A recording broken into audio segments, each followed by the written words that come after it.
Kaixo, Oiane naiz, Marratikat, atzean dagoen sortzailea.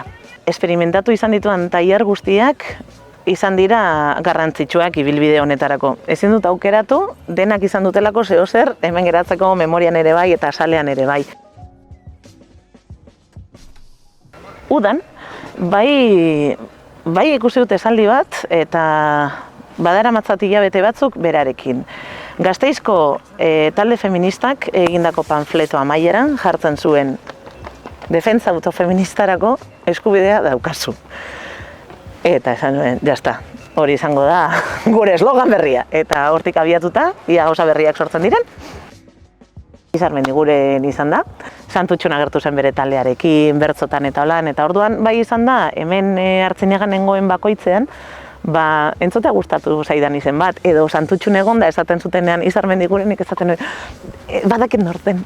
Nerea Loroño, enpresaria da, autonomoa da, ama da, ni bezala, baina berak gauzak apurtxo bat hobeto egiten eta diroa irabazten eta 12 familia mantentzen, izendatu dute, Euskadik izendatu du 30 emakumeko ranking baten barruan dago. Emakume influyente edo, bueno, super emakume bezala.